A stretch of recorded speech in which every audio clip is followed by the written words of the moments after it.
88,000 शौनक आदि ऋषि श्रवण करने के लिए एक स्थान पर एकत्रित होते हैं।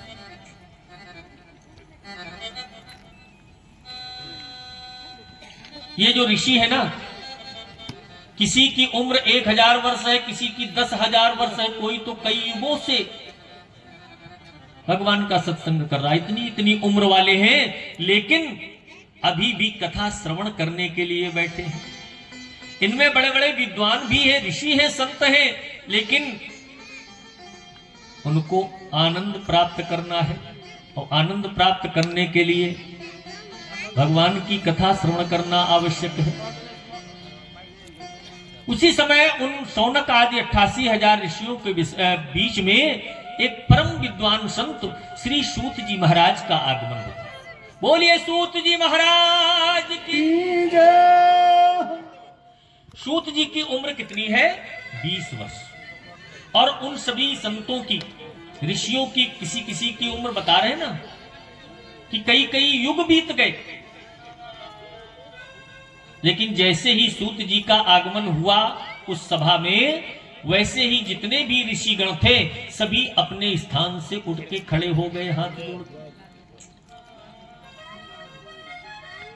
बोले खड़े क्यों हो गए? जब इतने बड़े हैं सूत जी से, तो सूत जी जैसे 20 वर्ष के बालक के सामने सभी खड़े कैसे हो गए? बोले उनके सम्मान में खड़े हो गए। बोले 20 वर्ष का बालक छोटा होता है कि 88,000 ऋषि जो कई कई युगों के उम्र वाले हैं वो छोटे होते हैं?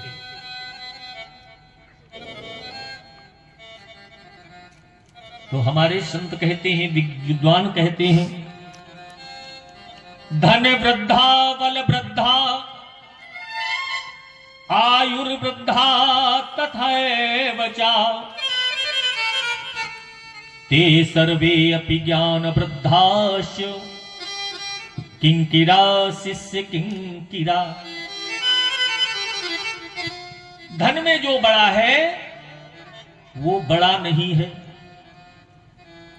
बल में जो बड़ा है वो बड़ा नहीं है, सबसे बड़ा आयु में जो बड़ा है वो बड़ा नहीं है।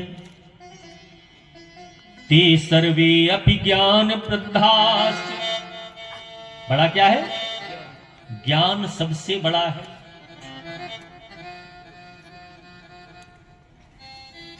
सूत जी को प्रणाम नहीं किया सभी ऋषियों ने, सूत जी के सम्मान में नहीं खड़े हो गए, सूत जी के ज्ञान के सम्मान में खड़े हो गए, क्योंकि सूत जी परम ज्ञानी है, समस्त पुराणों का ज्ञान रखते हैं। तो किसके सामने खड़ा होना चाहिए? किसका सम्मान करके खड़ा होना चाहिए? ज्ञानी, जो हमारा मार्गदर्शन कर सके। लेकिन आजकल होता यह है कि जो बहुत बड़ा आदमी, भी कोई नेताजी आ जाए, विधायक सांसद मंत्री आ जाए, लोग खड़े होते हैं। क्यों? आज का युग ये हो गया है कि आजकल लोग धन को सबसे बड़ा मानते हैं, है ना? कोई धनी व्यक्ति आ जाए और अभी महाराज जी के कार्यक्रम में आकर के, और धनी व्यक्ति आकर के मान लीजिए 51,000 रुपए की सहायता करते हैं, लोग उसके सम्मान में खड़े। और वहीं पर कोई ऐसा संत आ जाए जो परम ज्ञानी हो, लेकिन उसके सम्मान में लोग नहीं। इससे हमारा ज्ञान आज पिछड़ रहा है। हम ये नहीं कहते कि हम नित्य प्रति आते हैं, जब मंच पे बैठते हैं तो आप लोग खड़े हो जाइए, ये आपकी सोच है। आपको क्या करना है? ये जब हमारे विद्यालय के दिन थे, हम लोग तो गुरुकुल में पढ़ते थे, विद्यालय में पढ़ते थे, तो आज भी वहां शिक्षा वही है। जितने भी गुरुकुल हैं, गुरुकुल के विद्यालय हैं, संस्कृत विद्यालय हैं, उनमें आज भी वही शिक्षा है कि जैसे ही हमारे अध्यापक महोदय हमारी कक्ष में, हमारी कक्षा में प्रवेश करते थे, वैसे सभी बालक खड़े होकर के उनका सम्मान करते थे। आज पहले भी अपने गांव के जो प्राइमरी स्कूल होते थे उनमें भी ये प्रथा थी लेकिन आज के जो इंग्लिश मीडियम स्कूल प्रारंभ हुए ना, इनका नियम पता है क्या? बोले हाय।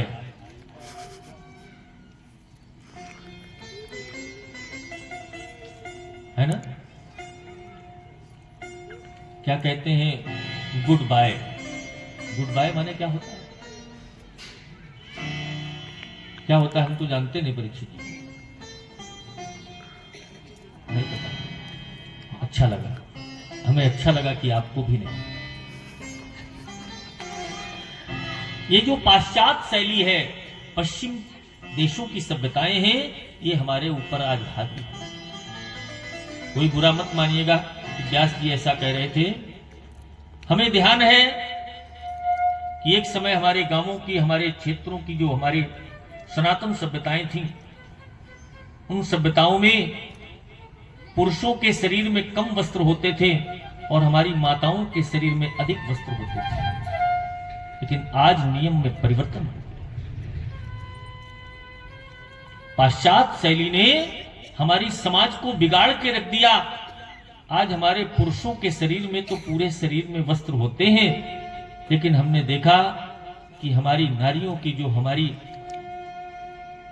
हमारा सम्मान है, उन नारियों के शरीर से वस्त्र कम होते जा रहा है।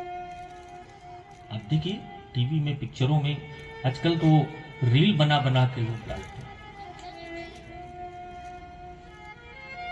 इसमें प्रसन्न होने की बात नहीं है। इसमें सोचो कि हम अपने बुजुर्गों की संस्कृति को समाप्त कर चुके हैं। हमने अपने पुरखों की संस्कृति समाप्त कर दी। उनके मोक्ष के लिए प्रार्थना करते हैं, उनके मोक्ष के लिए कीर्तन, भजन, संस्कार, सांस्कृतिक कार्यक्रम कराते हैं, कथा सुनते हैं, भागवत सुनते हैं, लेकिन उनके जो पद चिन्ह थे उन पे हम नहीं चलते। उन पद चिन्हों को मिटा दिया। इस पे भी ध्यान देने की आवश्यकता है, नहीं तो धीरे धीरे सब विलुप्त हो जाएगा। हाँ, और ये समस्या हमारे सामने खड़ी ही रहेगी। ये पाश्चात्य शैली का, पश्चिम देशों से जो ये दानव आया है ना, राक्षस, इसने हमारी सभ्यता के ऊपर ही हमला कर दिया है। कर दिया है कि नहीं बताइए आप? हो रहा है कि नहीं? यही हो रहा है। ये हमारी सभ्यता के ऊपर आक्रमण है। और सभ्यता पर जब आक्रमण कर देंगे तो सभ्यता समाप्त होगी, तो हमारे सनातन संस्कृति की भक्ति समाप्त होगी। और जब भक्ति समाप्त हो जाएगी तो इसमें पुजारी नहीं रहेंगे। और जब इनके पूजा पाठ से जो इनकी शक्ति अर्जित करते हैं ये सनातन धर्मी, जब इनके पास वो पूजन पाठ वाली शक्ति नहीं रहेगी तो इनको मिटाने में ज्यादा समय नहीं लगेगा। फिर समय नहीं लगेगा आपको मिटाने में। कितना समय लगेगा? बहुत जल्दी वो लोग तो अपने काबू में कर लेंगे, अपने वश में कर लेंगे। इसलिए हमें अपनी संस्कृति को बचा के रखना है, तो अपने पुरखों के पद चिन्हों पर चलना। आइए थोड़ा सा भगवान का संकीर्तन करते हैं, उसके बाद आचार्य जी कुछ कहना चाहते हैं, फिर उसके बाद आगे कथा में चलेंगे।